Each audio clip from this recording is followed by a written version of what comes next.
Hai semuanya, ketemu lagi bareng Mihu di sini. Oh iya, kali ini Mihu akan membawakan alur cerita dari film Donghua yang berjudul Battle Through the Heaven. Mihu mengingatkan sekali lagi ya bahwa konten ini full spoiler.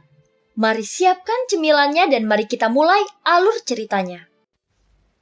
Melanjutkan dari kisah sebelumnya. Pada saat ini tubuh Xiaoyan tiba-tiba tenggelam lagi. Seluruh tubuhnya bengkok tampak seperti bambu hijau yang akan dipatahkan. Gravitasi benar-benar membuat Xiaoyan tidak bisa bergerak. Tetapi saat ini api telah sepenuhnya menyelimuti Zuyao. Dan jeritan Zuyo dari dalam api terus menyebar. Nyala api terus menembus ke dalam baju besi dewanya dan langsung membayar Zuyo menjadi abu. Setelah kehilangan pemiliknya, maka baju besi dewa di tubuh Zuyo berubah menjadi bola cair yang bersinar dengan kilau logam. Baju besinya lebih kuat daripada baju besi generasi kedua yang didapatkan Xiaoyan sebelumnya. Dan itu tepat berada di depannya saat ini.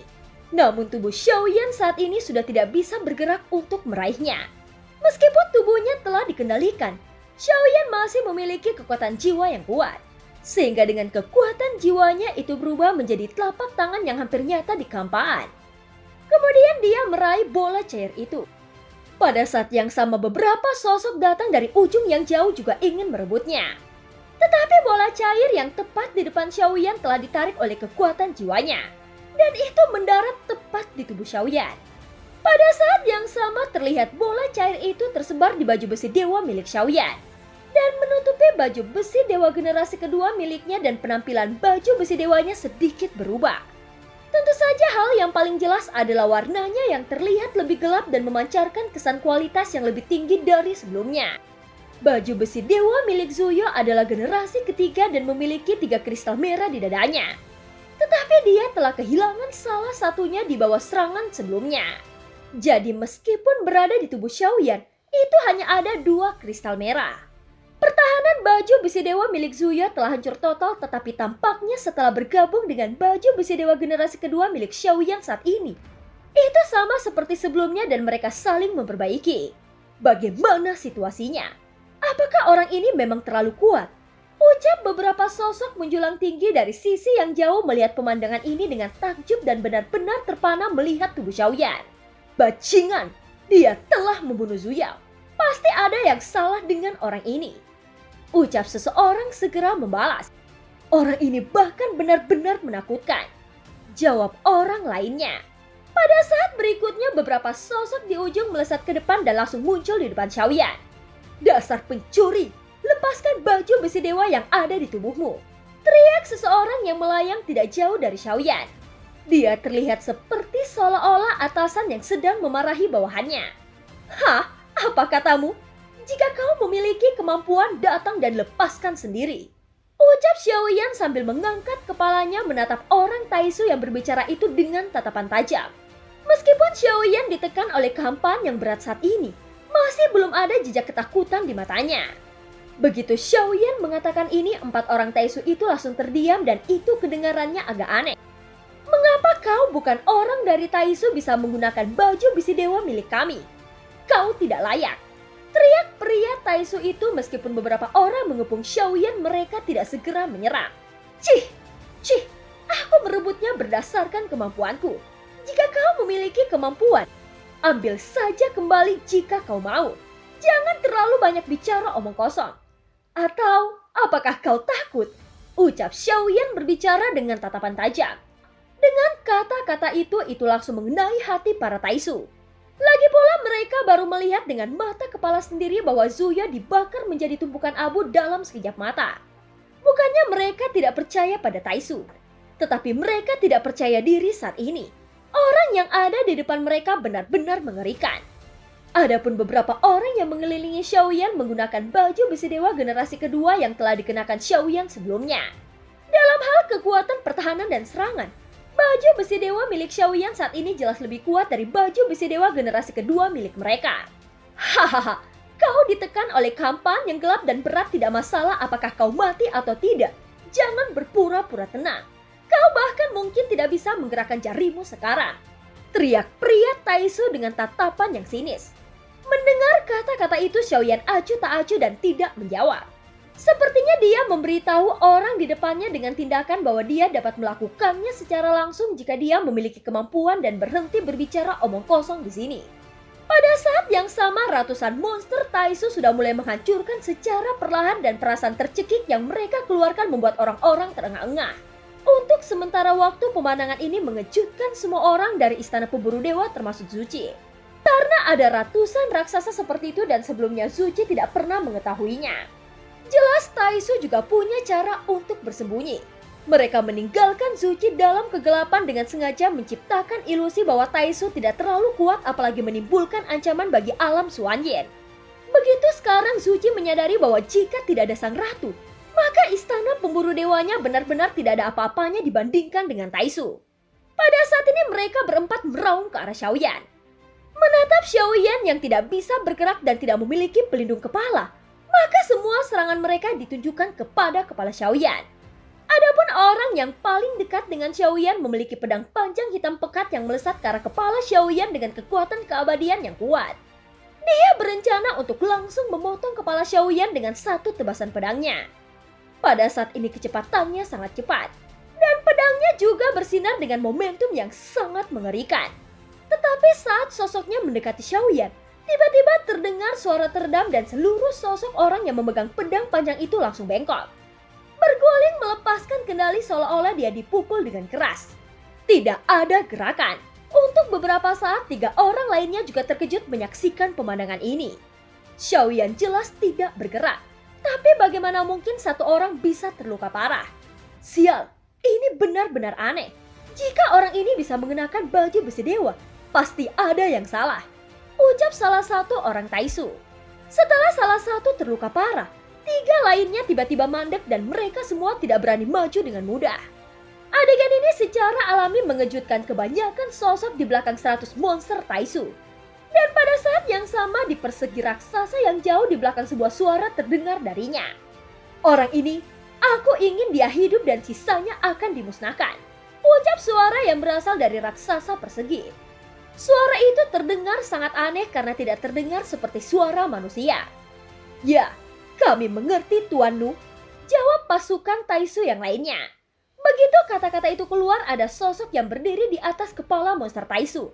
Orang ini mengenakan baju besi dewa yang lebih canggih dari orang yang lainnya. Tentu saja ada juga total 5 kristal merah yang paling mencolok yang bersinar di dadanya. Dan kekuatan keabadian yang terkandung di dalam 5 kristal merah dapat sepenuhnya menunjukkan kebebasan kekuatan keabadian selama dalam pertempuran. Setidaknya tidak akan ada penurunan kekuatan tempur karena kekuatan keabadian yang tidak mencukupi. Selain itu ada nomor 11 yang mencolok di lengannya. Apa yang dilihat Xiaoyan sebelumnya adalah semua angka dalam ratusan dan tidak pernah menemukan angka yang kecil. Dan angka ini juga mewakili status mereka di dunia Taisu. Selain itu, orang ini tidak mengenakan pelindung di wajahnya. Dengan rambut merah tua yang panjang dan wajahnya juga memancarkan kekejaman. Komandan Suchang memberikan perintah untuk memusnahkan mereka semua. Setiap orang dapat mulai membunuh kali ini. Dan siapapun yang membunuh lebih banyak akan dikenang karena royalitas militer mereka. Ucap orang Taisu dengan nomor 11 segera memberikan perintah dengan suara yang dalam. Begitu suara itu keluar, sosok perkasa dari punggung para monster Taisu langsung membumbung ke langit. Dengan formasi mereka saat ini, sepertinya akan ada serangan yang mengerikan yang akan membalikkan situasi. Pada saat ini ratusan ribu orang dari istana pemburu dewa menderita banyak korban dalam konfrontasi saat ini. Ketika monster Taisu tidak dapat diselesaikan, maka semua orang dari Taisu akan memiliki aliran sumber daya yang stabil. Oleh karena itu, kesulitan membunuh orang Taisu akan meningkat secara eksponensial. Dan semakin lama waktunya, maka akan semakin banyak korban yang akan berjatuhan. Melihat pemandangan ini, Zuchi juga merasakan jantungnya berdegup dengan kencang. Sial, sudah berakhir, gumam Zuchi dengan suara rendah. Melihat pemandangan ini, dia tidak lagi melihat harapan untuk menang. Namun berbeda dengan sang ratu yang masih berdiri tegak dengan anggun. Dan sepertinya dia tidak berniat untuk meninggalkannya. Ratu, situasi hari ini adalah jalan buntu. Kita pasti akan dibunuh oleh mereka. Ayo kita cari jalan untuk mundur, ucap Zuchi sambil mengepalkan tinjunya. Dia tahu bahwa istana pemburu dewa tidak mungkin dapat mundur sepenuhnya. Dalam situasi saat ini, Hanya bisa mempertahankan pasukan yang bisa dipertahankan adalah keputusan yang paling tepat. Menghadapi perkataan suci, Ratu tidak memperhatikannya. Tetapi matanya yang indah tetap fokus pada Xiaoyan sepanjang waktu. Adapun Suci, dia tidak tahu apa yang Ratu pikirkan di dalam hatinya. Dengan mata yang acuh tak acuh itu ada puluhan ribu sosok yang bergerak dari punggung ratusan ribu monster Taisu. Meskipun jumlahnya tidak terlalu banyak, namun tampak apa yang dilakukan Taisu bukanlah taktik populasi. Karena apa yang mereka butuhkan adalah kekuatan yang elit. Faktanya telah membuktikan bahwa taktik semacam itu setidaknya ada di alam Suanyin dan bahkan istana pemburu dewa yang memiliki ratusan ribu pasukan. Kini menghadapi krisis akan dimusnahkan oleh mereka. Baju besi dewa terlalu kuat, tetapi jelas tidak mudah untuk membuatnya. Jadi Xiaoyan berpikir bahwa bukan karena jumlah orang Taisu yang sedikit, tetapi karena baju besi dewanya yang tidak begitu banyak. Justru karena inilah setelah dia memusnahkan orang-orang Taisu sebelumnya, dia telah menarik lebih banyak orang Taisu untuk datang dan masih mengejarnya. Yang berarti mereka lebih peduli tentang baju besi dewa dan mengetahui bahwa baju besi dewa hanya dapat digunakan oleh orang Taisu mereka. Sehingga kemungkinan untuk memulihkannya relatif tinggi. Tetapi sampai mereka bertemu dengan Xiaoyan, dia jelas bukan orang Taisu. Tapi dia bisa menggunakan baju besi dewanya. Baju besi dewa juga menarik perhatian para petinggi Taisu. Pada saat ini Taisu dengan nomor 11 di tangannya sudah memicu semburan ledakan sonik dari kampahan di ujung dan langsung menuju Xiaoyan. Adapun puluhan ribu orang Taisu langsung menjarah. Yang membuat ratusan ribu orang yang bertarung dari istana pemburu dewa juga terkejut. Sepertinya mereka tidak memiliki kesempatan untuk memenangkan pertempuran yang sangat mengerikan ini. Pada saat ini terlihat Taisu tidak keluar dengan kekuatan penuh. Di atas persegi raksasa di belakangnya masih banyak sosok yang terus menonton. Sepertinya dalam situasi seperti itu mereka tidak perlu terlalu bekerja keras. Sejauh ini belum pernah ada baju besi dewa dikendalikan oleh orang luar.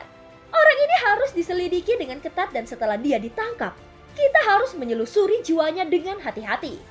Ucap seseorang di atas persegi raksasa dengan tatapan yang serius. Dia berpikir bahwa Xiaoyan yang bisa menggunakan baju besi dewa milik mereka adalah masalah yang sangat serius. Biarkan nomor 11 menanganinya. Apakah dia memberontak? Gumam sosok itu. Tidak mungkin. Taisu tidak mungkin memiliki pemberontak apalagi pengkhianat.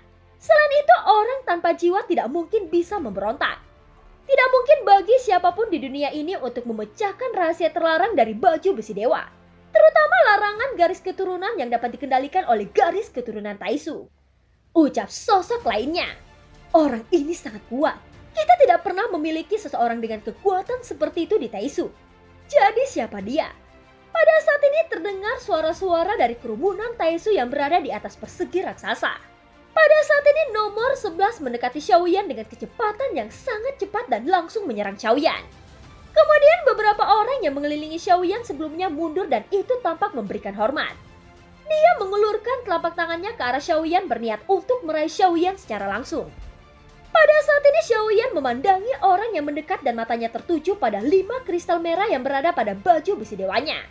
Melihat 5 kristal merah ini, mata Xiaoyan bersinar. Baju besi dewa ini bahkan lebih kuat dari baju besi dewa yang sebelumnya dia peroleh dari Zuyao.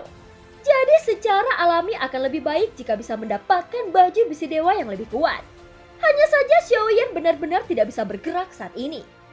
Adapun pria Taisu yang baru saja terluka parah, itu bukan tindakan Xiaoyan, melainkan tindakan gadis bayangan yang tersembunyi di dalam kehampaan. Namun saat nomor 11 mendekat, para senior dari Labu Dewa Bermata 9 tiba-tiba langsung berdiri di depan Xiaoyan.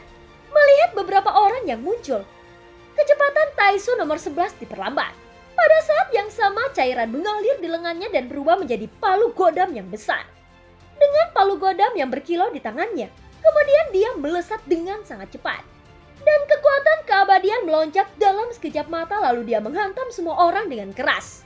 Mata Xiaoyan sedikit terkonsentrasi. Dia melihat beberapa senior dari Labu Dewa Bermata 9 di depannya bubar akibat pukulan itu. Namun tiba-tiba ada gerakan aneh yang dilakukan para senior itu. Pada saat ini Sue Lingzun ada di depan sedangkan pendekar pedang gila dan rubah iblis berekor 9 ada di satu sisi dan mereka tersebar ke segala arah. Formasi seperti ini tidak sembarangan. Karena Xiaoyan yang dahulunya memiliki tim, sekilas dia tahu bahwa formasi yang dimana berdiri para senior ini semuanya memiliki pembagian kerjanya sendiri. Saat palu godamnya jatuh, Sui Lingjun langsung melakukan bagiannya dan menghancurkannya dengan pedang kunci besi ganda di tangannya. Namun nyatanya penyerangan utama yang sebenarnya adalah pendekar pedang gila di satu sisi lainnya. Tanpa diduga di dalam kampan, dua pedang muncul di belakang orang Taisu nomor 11 ini dan ujung pedang menyatu dan menusuk arahnya dengan ganas. Pada saat ini perasaan seperti itu sudah membuat Zuchi merasa kewalahan. Dia tidak lagi bisa mengendalikan situasi saat ini. Dia sangat tercengang melihat pertempuran yang ada di sekitar Xiaoyan. Dan dia juga merasa sangat terendah saat ini. Tepatnya dia sudah tidak memenuhi syarat untuk berpartisipasi dalam perang ini. Kemudian mata Zuchi terus tertuju pada Xiaoyan. Menatap Xiaoyan yang tidak bisa bergerak dan terlihat agak menyedihkan. Namun mereka hanya menyerang Xiaoyan. Saat ini mereka merasa seperti telah menjadi tentara dan jenderal kepiting. Mereka sama sekali tidak dianggap ancaman oleh orang-orang Taisu. Kali ini Zuchi juga merasa dirinya tidak lagi bersinar dan terpandang seperti dahulu. Walaupun penampilan Xiaoyan sangat mirip dengannya, namun dia belum mengetahui alasan dari misteri antara dia dan Xiaoyan. Walaupun Xiaoyan berasal dari dunia sensi, tidak mungkin ada dua daun identik yang benar-benar sama tanpa perbedaan apapun. Namun Zuchi merasakan perasaan akrab pada diri Xiaoyan dan bahkan memiliki ilusi bahwa dia adalah tiruan dari dirinya sendiri. Hubungan macam apa yang ada antara dia dan aku? Mungkinkah aku hanya tiruan? Gumam Zuchi dengan matanya sedikit menyipir. Hubungan macam apa yang ada antara aku dan dia? Mungkinkah aku hanya tiruan? Gumam Zuchi dengan matanya sedikit menyipir. Dan pada saat ini dia bahkan tiba-tiba merasa bahwa dunia telah menjadi tidak nyata. Ratu sebelumnya telah berjanji padanya bahwa akan memberikan mereka berdua kesempatan untuk saling bersaing secara adil. Menyeratkan bahwa ada pertempuran antara hidup dan mati di antara mereka berdua. Dan pertempuran ini juga akan menunjukkan siapa yang akan hidup dan siapa yang akan mati. Zuchi telah beruntung karena dia telah berpihak pada sang ratu saat ini. Kalau tidak, dia pasti telah dicincang sejak lama oleh orang-orang Taisu. Pada saat ini area di sekitarnya tiba-tiba berubah. Terlihat istana yang tiba-tiba muncul di kehampaan. Istana yang muncul ini tidak lain adalah istana Dewa Nirvana yang keluar dan akan segera menutupi istana pemburu dewa. Hal yang paling konyol adalah bahwa Zuchi juga mencoba menemukan cara untuk mencegah sang ratu pergi ke istana Dewa Nirvana.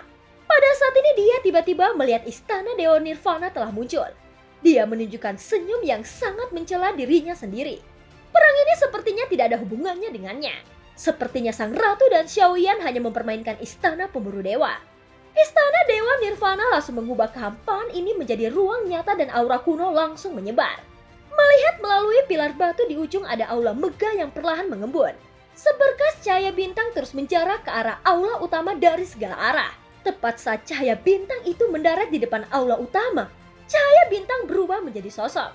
Semakin banyak cahaya bintang di langit, maka semakin banyak sosok yang tak terhitung jumlahnya juga muncul di depan aula utama. Pemandangan ini membuat semua orang merasa sangat terkejut. Bahkan Zuchi tidak bisa tidak ragu. Apakah sang ratu benar-benar telah mati sebelumnya? Pada saat ini ratu mengulurkan jarinya yang ramping dan melepaskan sanggulnya. 3.000 benang bergerak berkibar di udara. Pada saat yang sama pakaian di tubuhnya menghilang.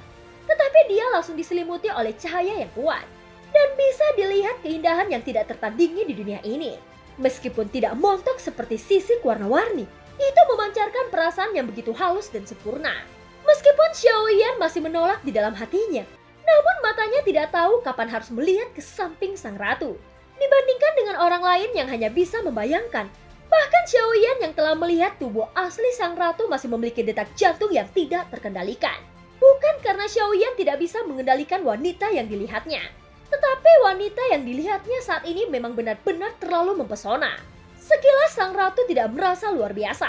Tentu saja bukan karena sang ratu sendiri tidak luar biasa. Lagi pula Xiaoyan adalah seseorang yang pernah melihat adegan besar dan tidak ada istrinya yang tidak cantik.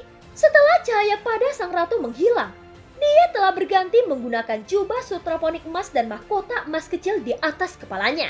Dan dia memancarkan rasa bangsawan yang tak ada batasnya. Ketika dia mengangkat tangannya dan kakinya, Xiaoyan tersenyum pahit.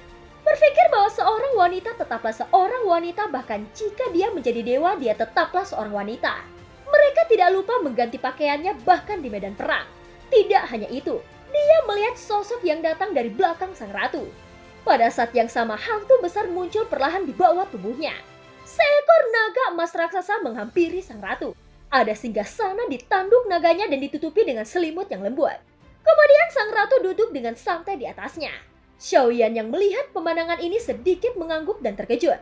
Kemudian dia berkata di dalam hatinya, Yuan benar-benar sangat mengerikan, gumam Xiaoyan. Pada saat ini di belakang sang ratu, pasukan raksasa telah muncul. Kemudian meteor masih bersiul dan terkondensasi menjadi sosok. Setelah tiba, semua orang mengenakan baju besi yang seragam. Melihat pasukan ratu yang perkasa, semua orang di istana pemburu dewa langsung tercengang. Apakah ini pasukan kobaran api yang dikabarkan dipimpin oleh sang ratu? Masuk akal ketika sang ratu mati, mereka akan menghilang dengan berlalunya waktu. Tapi sekarang mereka masih ada, gumam orang-orang yang melihat adegan ini. Tentara perkasa berkumpul bersama dan baju besinya tampak terbakar. Dan dari kejauhan itu tampak seperti api yang berkobar-kobar. Paduka, kami sudah siap mendengarkan perintah sang ratu. Ucap suara agung dari pasukan yang berkobar semakin menyebar dan sosok yang berbicara itu tiba-tiba mengangkat kepalanya. Xiaoyan juga melihat dan matanya langsung membeku. Bukankah ini Yuan Liang, penguasa dunia Vientian? Ucap Xiaoyan. Xiaoyan mengingatnya karena kekuatan jiwanya yang kuat. Xiaoyan memiliki ingatan yang mendalam tentang dirinya. Tidak hanya dia, para senior lainnya juga mengenakan baju besi menyala dan menjadi anggota tentara. Dan di antara pasukan ini, ketika Xiaoyan melihatnya ada beberapa wajah yang tidak dia kenali. Namun Xiaoyan merasa bahwa dia pernah melihatnya sebelumnya dan kesamaan ini pasti terlihat sebelumnya. Sambil memikirkannya, Xiaoyan samar-samar ingat bahwa wajah-wajah aneh dan familiar ini pernah terlihat di kota Vientian sebelumnya. Orang-orang ini entah itu pedagang kaki lima atau pemilik toko kecil. Tetapi pada saat ini mereka semua berubah menjadi pasukan yang berkobar. Xiaoyan mendesis dingin dan dari sudut pandang ini, semua orang di seluruh kota Vientian adalah bawahan dari sang ratu. Tetapi mereka bersembunyi begitu dalam, sehingga Xiaoyan tidak dapat mendeteksinya. Semua sosok ini memancarkan aura yang sangat mengerikan, dan jumlah mereka terus bertambah. Ini adalah alam Xuanyan. Setelah sang ratu mati, bukan berarti legenda itu akan hilang. Hanya dengan perintahnya saja itu sudah cukup untuk membuat alam Xuanyan bergetar hebat. Xiaoyan sangat terkejut dengan kekuatan yang ditampilkan saat ini. Pada saat ini Xiaoyan juga tiba-tiba merasakan kekuatan tekanan menghilang padanya, memungkinkan Xiaoyan mendapatkan kembali kebebasan bergeraknya. Perubahan besar telah terjadi di sekitarnya, tetapi pertempuran di depan Xiaoyan terlalu sengit. Semua orang bergandengan tangan untuk menghadapi pria Taisu dengan nomor 11 ini. Tampaknya tidak ada kekurangan yang ditemukan. Semua orang tampaknya bekerja dengan keras, tetapi Xiaoyan merasa ada yang salah. Dia selalu merasa bahwa orang-orang ini mempermainkannya, dan kekuatan mereka susah untuk difikirkan melalui nalar dan logika. Melihat orang-orang yang bertarung bolak-balik dengan nomor 11 itu, Xiaoyan hanya bisa memegang dahinya dengan tangannya. Dia merasa sangat tidak berdaya. Tatapan Xiaoyan beralih ke sini yang jauh, dan kelompok Taisu yang mencarat tiba-tiba berhenti. Xiaoyan yang melihat ketika dia menoleh bahwa pasukan api yang kuat telah muncul di belakang sang ratu. Dan istana Dewa Nirvana yang menyelimuti kehampaan juga membuat Xiaoyan tidak bisa mempercayainya. Ini adalah kekuatan sang ratu. Bahkan jika dia mati, dia masih yang terkuat di alam Xuanyan ini. Kekuatan yang dia tampilkan saat ini masih jauh dari kata sebanding dari istana pemburu dewa. Kekuatannya benar-benar sangat kuat yang mengumpulkan seluruh ruang. Gumam Xiaoyan. Ternyata prajurit berkobar tidak pernah menghilang dan mereka tidak pernah pergi dari alam Xuanyan. Mereka selalu ada di sini dan mereka hanya membutuhkan perintah dari sang ratu. Dan mereka akan tiba dalam sekejap mata. Pada saat ini Xiaoyan tidak lagi ditekan oleh kampanye yang gelap dan berat. Itu juga karena ratu memanggil istana Dewa Nirvana yang sudah menjadi markasnya. Jadi penindasan Taisu terhadap Xiaoyan secara alami telah dipatahkan. Tetapi pada saat ini fokus Taisu telah beralih dari Xiaoyan. Mereka langsung memandang sang ratu dan ratu jelas juga memikul beban yang berat di pundaknya saat ini. Dia pernah berkata bahwa yang dia butuhkan hanyalah sepatah kata dari Xiaoyan. Tentu saja dari sudut pandang Xiaoyan, ratu mungkin sepenuhnya sudah siap sejak dia datang ke hutan belantara abadi ini. Dan dia juga siap untuk melawan Taisu secara langsung di sini. Dalam hal perhatian dan kendali atas perkembangan dan kendali situasi, Ratu tampaknya tidak melakukan apa-apa tetapi dia mampu mengendalikan semuanya. Dengan cara ini, Xiaoyan dapat mencapai tujuannya sendiri tanpa menyadarinya. Sepertinya yang terjadi saat ini hanyalah kebetulan. Tetapi sebenarnya itu semua adalah rencana sang ratu. Baru setelah pertempuran pecah, Xiaoyan merasakan semua ini. Tentu saja ratu membantu Xiaoyan dengan caranya sendiri. Itu juga membantu dunia miliknya. Ratu tahu betul bahwa jika kekuatan para Taisu masih ada di alam Xuanyin, maka cepat atau lambat alam Xuanyin akan terseret ke dalam cangkang kosong oleh Taisu. Meskipun tampaknya tidak akan menyebabkan dampak yang besar terhadap alam Xuanyin, namun kekuatan mereka semakin menakutkan. Ratusan monster Taisu itu terus menekan kekuatan alam Xuanyin. Tidak hanya kekuatan keabadian, tetapi sejumlah besar energi sumber juga disimpan di dalamnya dan belum diketahui batas atasnya. Lagi pula alam Xuanyin adalah subdunia dengan sumber daya yang terbatas. Dan itu akan benar-benar dikuras oleh orang Taisu dengan cara ini. Pada saat itu bahkan jika Taisu tidak secara pribadi menghancurkan alam Xuanyin, tanpa dukungan sumber daya, maka dunia akan runtuh menyusut dan akhirnya menjadi kehampaan. Sumber daya adalah fondasi dunia dan keseimbangan yang diperlukan dunia untuk dipertahankan. Setelah keseimbangan ini dihancurkan, maka serangkaian reaksi berantai akan terjadi. Yang kuat akan berkurang tajam jika tidak ada kekuatan keabadian yang cukup. Akan semakin sulit untuk menembus keabadian kaisar. Apa yang dilakukan Taisu saat ini adalah menghancurkan alam Xuanyin dalam sekejap mata. Dan 109 monster Taisu ini adalah senjata pembunuh dunia Taisu. Tidak mungkin bagi sang ratu hanya menonton alam Xuanyin dihancurkan. Dan dia tidak terlalu peduli berapa banyak kekuatan yang akan lahir dalam sejarah panjang istana pemburu dewa di alam Xuanyin. Dia hanya peduli dengan kelangsungan hidup dunia ini dan Taisu jelas menyentuh garis bawah kesadaran sang ratu. Sehingga pada saat ini dia telah meluncurkan perang besar melawan Taisu. Sosok sempurna ratu yang duduk di atas singgasana tanduk naga dia sepertinya tidak memperhatikan semuanya sama sekali. Dia hanya melihat Xiaoyan dan menepuk tempat di sampingnya. Seolah-olah dia memberi isyarat kepada Xiaoyan untuk duduk di sampingnya. Melihat hal tersebut, Xiaoyan langsung tersenyum masam. Situasi saat ini adalah kesempatan yang baik bagi Xiaoyan untuk memahami sebanyak mungkin tentang Taisu. Jadi biarkan Xiaoyan mempelajarinya lebih lanjut. Dan jika dia dapat memahami sebanyak mungkin, dia tidak akan melepaskan kesempatan seperti itu. Jadi saat ini Xiaoyan tidak akan duduk di samping sang ratu. Karena bergabung di medan perang adalah cara terbaik untuk memahami para Taisu. Pada saat ini Xiaoyan mengangkat tangannya dan penguasa Xuan ada di telapak tangannya. Dia juga mengungkapkan sikapnya dengan tindakan. Dia ingin bertarung bukan dilindungi. Xiaoyan juga tidak memperhatikan para senior dari Labu Dewa Bermata Sembilan. Sepertinya mereka berencana untuk menjaga Taisu ini untuk sementara waktu. Setelah pasukan sang ratu muncul, pasukan Taisu tiba-tiba berhenti. Sepertinya mereka tidak takut berperang tetapi itu tiba-tiba dihentikan. Pada saat ini di salah satu monster Dewa Taisu di belakang, ada beberapa sosok yang berdiri. Jika diperhatikan, maka ada perbedaan di antara baju besi dewa milik mereka. Selain tidak mengenakan pelindung wajah, jumlah kristal merah di dada mereka juga berbeda. Ada yang memiliki 4 atau 5 dan pemimpin memiliki 5 kristal merah. Bentuk dari baju besi dewa terlihat serupa. Tetapi bagi Xiaoyan yang mengetahui sumber kekuatan sebenarnya dari baju besi dewa, hal pertama yang dia lihat adalah jumlah kristal merah di dada mereka. Jumlah kristal merah selain menampung kekuatan keabadian, itu juga mewakili tingkat baju besi dewa mereka. Di lengan mereka ada angka berurutan sampai nomor 10. Tetapi itu hanya dimulai dari angka nomor 2 dan tidak ada angka nomor 1. Sosok dengan angka nomor 2 berdiri dengan tangan di belakang punggungnya dan dia adalah yang menjadi pemimpin di sini. Ternyata itu adalah sang ratu yang ada di dalam rumor. Aku telah lama mengagumi namanya. Aku telah mendapatkan kebebasan untuk datang ke alam Xuanyin. Tetapi aku tidak berniat untuk berpartisipasi dalam kompetisi antar kekuatan di dalam Xuanyin. Kupikir kali ini adalah kesalahpahaman dan aku akan secepat mungkin meninggalkan alam Xuanyin. Ratu sudah maju jadi itu sudah salah paham. Tidak perlu bagi semua orang untuk berperang. Jika ada perang nyata, kita semua akan menderita kerugian besar. Ini hanya masalah yang sepele. Ucap pemimpin Taisu dengan nomor 2 dengan suara yang pelan. Begitu ucapan ini keluar, semua orang di Taisu terkejut, tapi tidak ada yang berani untuk membantahnya. termasuk juga kelompok yang dipimpin oleh Zuyo sebelumnya. Saat ini mereka tidak terus bertarung dengan istana pemburu dewa. Mereka semua mundur dan menembak ke belakang. Dalam perang ini, tidak ada yang menyangka Taesu bersedia mundur selangkah. Tentu saja Xiaoyan dapat melihat secara sekilas bahwa Taesu tidak takut membuat konsumsi dan tidak perlu melawan sang ratu.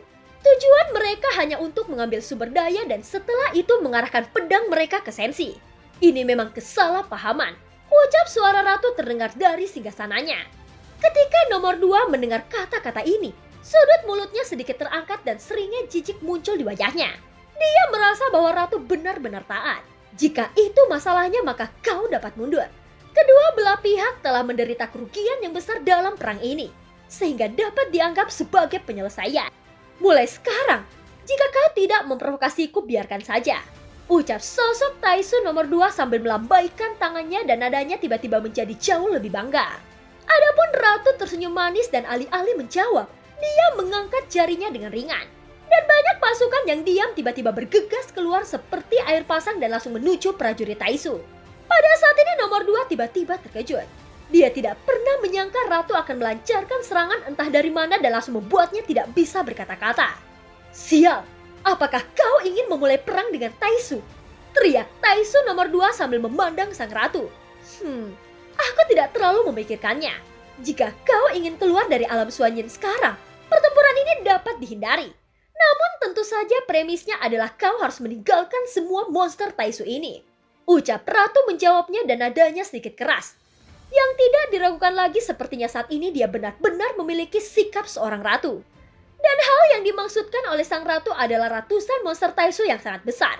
Dan jelas monster Taesu sangat penting bagi orang-orang Taesu. Setelah ratu selesai berbicara, wajah pria Taesu nomor 2 tiba-tiba berubah. Dia juga tidak menyangka bahwa ratu telah mengetahui apa yang telah disebut dengan monster Taesu dan apa kegunaannya. Jika beberapa sumber daya dapat ditukar untuk perdamaian dunia, mengapa tidak melakukannya? Kau juga orang yang cerdas. Jika kau bisa mendaki penguasa salah satu sisi dunia, maka aku tidak perlu terlalu banyak menjelaskan tentang pro dan kontra. Kau seharusnya telah mendengar banyak tentang dunia Taesu. Jadi bukan pilihan yang bijak untuk memprovokasi kami. Jika kau mundur, aku masih bisa melepaskan masalah sebelumnya. Ucap pemimpin Taesu nomor 2 lagi dengan suara yang dalam. Dia menggunakan nama dunia Taesu untuk menekan sang ratu. Hahaha, apa katamu? Menurut apa yang kau katakan barusan, jika ada dunia lain yang ingin datang ke alam Suanyinku untuk menjara sumber daya, maka semua orang yang memiliki kekuatan di alam Suanyinku akan menyerah. Ucap ratu dengan tatapan yang sinis. Dan film pun berakhir.